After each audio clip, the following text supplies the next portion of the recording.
guys, and welcome. My name is Kim Sandifer and I'm one of the Hurst Review instructors, and I'm so glad to have you here with me. We are going to do what we call NCLEX Challenge, and it says part 2, but we're just doing a question together. So before we get started and actually do this question, there's a few little things I want to talk to you about on this very first slide. That first dot is scary, right? It says if you do not pass the first time, your odds of passing decrease. And you're like, okay, well, what do they decrease to? So I'm probably fixing to give you a heart attack right here, but hold tight with me. I'm gonna explain all of it. It drops down to about 40%, 40. And you're like, why are you telling us this? Why are you not just encouraging us? I am encouraging you. I'm encouraging you to study and prepare well and pass the test the first time. And how do you do that? With Hurst Review, of course. And you may be watching and you're like, well, I just found Hurst Review and I have been unsuccessful on my first test, and now you're telling me my odds of passing dropped to 40% and I'm really freaking out. Y'all, no fear. We are here for all test takers. We are here for first-time test takers, second, third, fourth, whatever you are, we can help you. We have a review that is proven to help students to pass their exam. So no fear, we're here for you.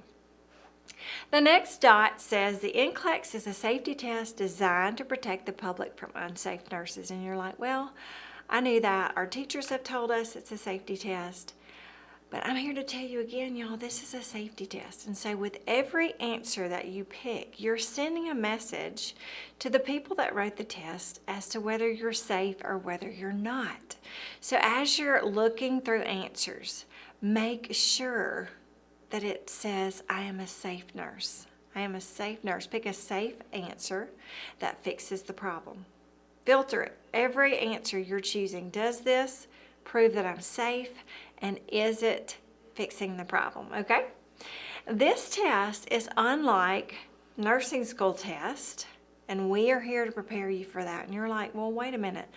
My teachers in school say that they've been preparing us for the NCLEX. Let me tell you how we differ a little bit. In nursing school, they have to have a resource that they've provided to you, whether that's a book or a video or some test questions or a journal article or something that they have to provide to you in order to ask a question on that content. Well, y'all, NCLEX can ask you any question and in any way that they see fit. And we're here to role model critical thinking and clinical judgment for you.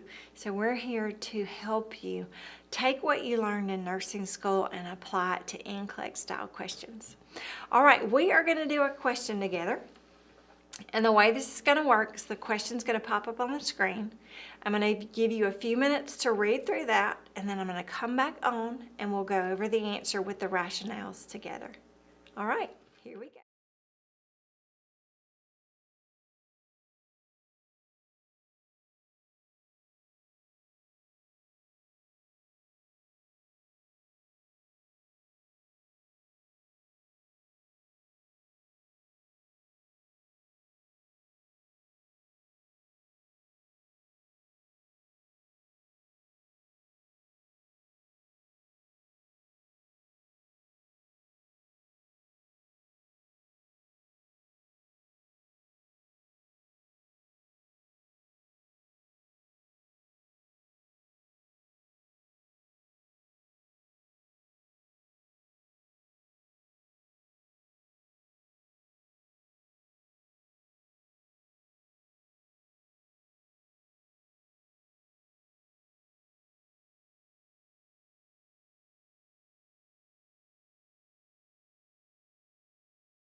Okay, so this question says, what should the nurse include in the post-op care of a client following the removal of the posterior pituitary gland? And it's a select all that apply question.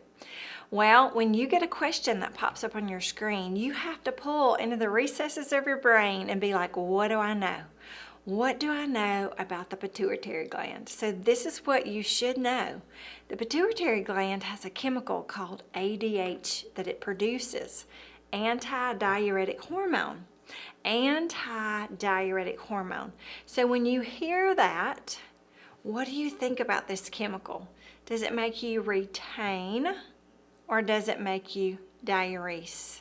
Think with me for a minute. It's an antidiuretic. That's right. So it makes you retain, okay? It makes you retain. And then you have to think, okay, pituitary, ADH, retaining. And retaining what? Okay? So y'all, ADH, think H2O. You cannot think fluid. You cannot think sodium and water. You have to just think water. So ADH, think H2O. Okay, are you with me? Well, with ADH, you're retaining, but y'all, this patient has had surgery, right? They're post-op, and they've had removal of the posterior pituitary gland. So there is a chance that when they took out part of the pituitary gland, they dropped their ADH, correct? Well, if I don't have enough ADH now, I'm no longer going to retain. I'm going to do what? That's right, I'm going to diurese. I'm going to diurese, and y'all, we say that they diurese large amounts of dilute urine, and that makes them to where they could go into what we call DI. Do you remember? Diabetes insipidus, where you're losing lots and lots of volume. You could go into a fluid volume deficit, and you could go all the way into shock, okay? So now that we've pulled from the recesses of our mind, what do we know about the pituitary gland? We know a lot. Now we're going to try to answer the question. So it says, what should the nurse include in the follow-up care with somebody that's had their posterior pituitary gland removal? Let's look at option number 1. It says monitor their intake and output. That makes total sense, right? That we want to monitor their I&O, their intake and their output, because we are messing with volume. When they have removed part of the pituitary gland, they could have taken some of the ADH with it, right? And we worry about fluid volume and fluid volume status, and we worry about DI. So monitoring I&O is a true statement. We're going to mark that one as true. Remember, with your select all that apply questions, you could have up to 10 options. Each option we're going to treat as true or false, and the true statements we're going to mark as our correct answers, okay? Let's look at number 2. It says restrict the fluid to no more than 1,500 milliliters per day. Well, y'all, if I am worried about fluid volume deficit and diabetes insipidus and my patient going into shock, do I want to limit their fluid? No, I don't. I don't want to limit their fluid, so that is a false statement. Now let's look at number 3 where it says weigh daily. I don't know if you are aware of this, but 99% of the time, the best way to monitor fluid volume status is by looking at their weight. And you look at it daily, and you have a recording every day at the same time after they have voided and in the same hospital gown, right? You have to look at a series of days, daily weights. Well, y'all, daily weights being that is 99% of the time the way that we judge volume status, wouldn't that be a good thing to monitor right now if we're worried about fluid volume status? Absolutely. And I'll tell you another little secret. I&O and daily weights, they are best friends. Most of the time when you are monitoring I&O, you need to be doing daily weights too. So number 3 is true. All right, let's look at number 4. Number 4 says to monitor urine-specific gravity. Well, what does urine-specific gravity tell you? It tells you about the number of particles in the urine, correct? That's exactly what it does. Well, if you are losing large amounts of very dilute urine, you will see the specific gravity to change. So monitoring urine-specific gravity is a way to monitor how much loss of fluid they're having. It's going to be very dilute. Dilute is going to make that urine-specific gravity number go down. So yes, number 4 is true. We do want to monitor urine-specific gravity. Now let's look at number 5. It says assess the level of consciousness. Y'all, if we are worried about fluid volume deficit and we're worried about shock and we're worried about diabetes insipidus, what happens when somebody goes into shock is they're losing all their volume and they're not getting enough blood supply to their head. If you don't have good blood supply to your head, it can change your level of consciousness. You could be lethargic. You could be hard to wake up, right? You may wake up and not know person, place, and time.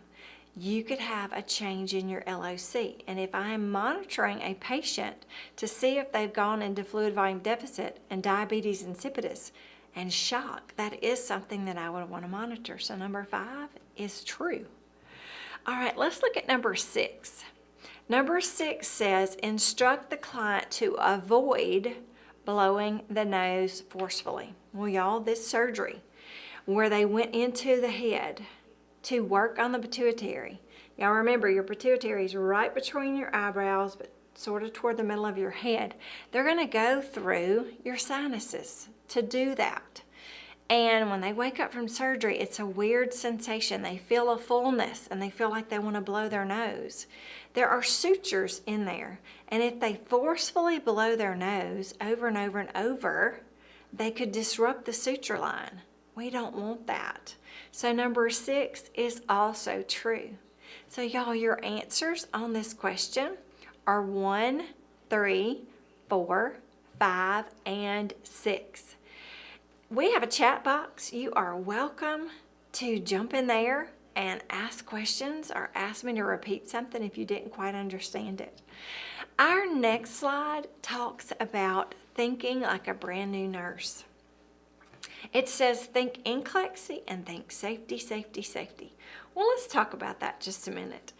If I want you to think like a brand new nurse, there are some people that will struggle with that. Let me tell you who those people are. If you have been an LPN, if you have been in the military and maybe you were a medic, if you have been a paramedic, an EMT, anything where you have a work history in the medical field, you're going to bring some of what you've seen with you to this test. You need to leave that behind you because not everything that we've seen in practice is always the safest answer and what NCLEX would say we need to do, okay? So that's the first thing. And then think NCLEX. When you are thinking NCLEX, you need to be thinking the worst in every question. I'm going to tell you something. There are no happy NCLEX questions. And you're like, what does she mean by that? I mean, there's a problem in every question. And you know what your job is? To find the problem and fix it. So we want you to pick a safe answer that fixes the problem by assuming the worst. That's thinking NCLEX. And always think, is this safe? Does this harm my patient? Could this kill my patient? And don't be a killer nurse. All right, on our next slide, we have a QR code. If you want to grab your phone and scan that QR code right now, I highly recommend that you do that.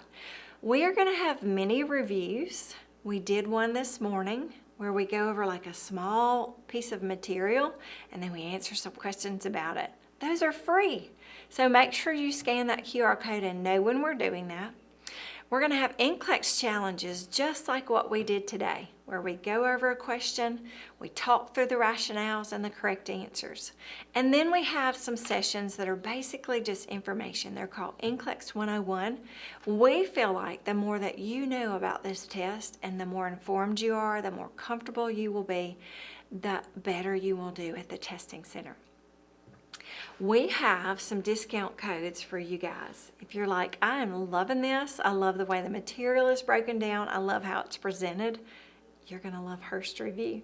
This is some discount. We all love a coupon, right? We love to save a little money. And so it's on your screen right there. If you would like to take InStream with us, which is our review that is streamed live, We have $40 off. And then Hurst Now is another way that you can have our review brought to you in the form of like videos that you watch on your own time. It's not live streamed, but it's stationary videos. We have $25 off for that. We also have something called Hurst Now Plus, and students have asked for this for years. They're like, okay, I took your review, loved the review. Now I need to study through the review. How do I do that? So we made a companion partner to that, and it's called Elevate, and that's the plus part. And so we've got that available for you. And then if you are in school or have always struggled with acid-base essentials, we have a program broken down from a freshman level all the way through to mastery of acid-base balance, and we have that available for you also. The code that you use or you type in at checkout is FREE2025. On this slide, we've got our website, which is HurstReview.com. We've got our office phone number. And more than likely, you're going to get a nurse, and she's going to answer you and help you with all your questions. And then we have the ways that you can see us on social media, and we also have an email there. My very good friend, Ashley Griffin, her email is ashley.griffin@hurstreview.com. She would love to help answer any questions that you have further about our program, about how that you can attend a review. Now, what was this I heard about acid-base essentials? All the questions that you might have, Ashley would be glad to help you with those. Well, we also have something that we do when we have sessions like this, and it's called a giveaway. Is that not fun? So when you watch these sessions, we give away what we call our Q Bank. It's a question bank. It's about 1,500 questions in there, and it's $109 value. Like, whoop, whoop. Everybody loves to win something, right? $109 value. Students love to do questions. We have questions in there that are high, medium, and low level. We have the rationales, and we have a winner today. And it's Melissa. Melissa, and I'm not sure exactly how to say your name. Donaire. Donayre. So Melissa, congratulations to you, our winner. The way that you claim your prize is going to be through email. Give Ashley about 72 hours to have that email hit your inbox. If you don't see it in 3 days, check your spam and your junk folder. You know, things like to go over there and hide, right? And then if you still don't see it, you can reach out to Ashley. Her email's right there on the screen. I hope you enjoy that resource, and I hope you guys will tune back in. The way that you get into the drawing for the giveaways is just by registering with your email. And then our IT department checks those emails, who's here, who's not, did they register, and then they pick a winner. So congratulations on that. I hope you guys enjoyed this question and the way we just processed through every answer and what was right and what was incorrect. And I am going to say goodbye to you right now and hope to see you on here again very, very soon. Have a great day.